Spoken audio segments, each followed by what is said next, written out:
Hey everybody, this is Tyler from the library. In this video, I'm going to be showing you how you can wire your servo and connect it to your microbit. So first up, these are all the parts we're going to need. So you're going to need your microbit, USB cord, your 3 alligator clips with leads, a small screwdriver if you have it, and your 2 servos. You got your continuous rotation servo and your positional servo with the horns and different screws. So the first thing we're going to do is I'm going to show you how to wire up one of your servos. The cool thing is the wiring process works the exact same way for both servos. So I'm going to do the positional servo as the example today.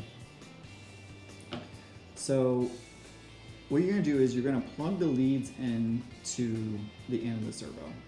The colors don't matter for the alligator clips at all.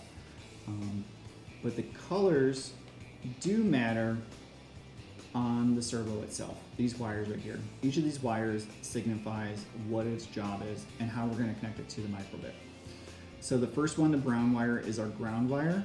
The middle one is our positive voltage wire. And then this kind of orangish yellow is our signal wire. That's actually going to control the servo and tell it where to go. So I'm going to grab my alligator clips and I'm going to grab the servo. And in each of these different spots is a different pin. We have pin 0, pin 1, pin 2. We have our 3 volts, which is our positive voltage, and we also have our ground pin. So I'm going to find the alligator clip I have connected to my ground first, which is this purple and like a blue casing.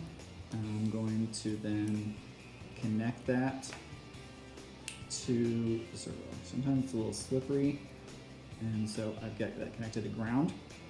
The middle one, which is my positive voltage, is this blue wire with the yellow protective casing. And I'm going to squeeze that, and I'm going to click that to the 3 volts. And finally, for the last one, is our signal wire. So it's orange, and it's connected to this brown with a red ending. And usually when we're programming it, it defaults to pin 0. So I'm just going to click on pin 0 right there. And that's how you wire up a servo. And it'll be the exact same thing for our continuous rotation servo.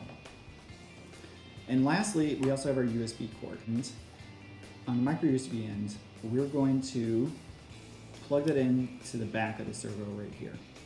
So I'm just going to connect here.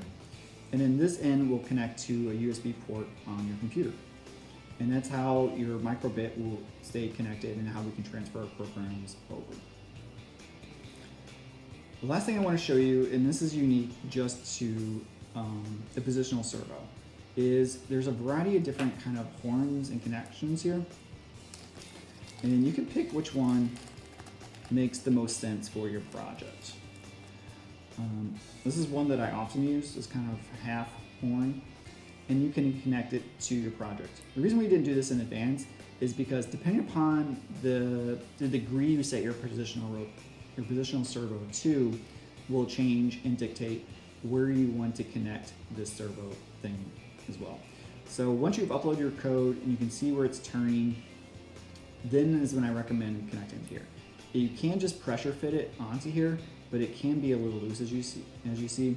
So I recommend using the smallest screw, putting it in here, and if you have a small screwdriver, like an eyeglass screwdriver, just screw it in to place.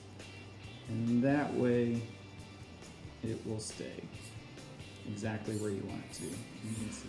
So that's all we have for this video. Thanks for watching. Hope you found it helpful.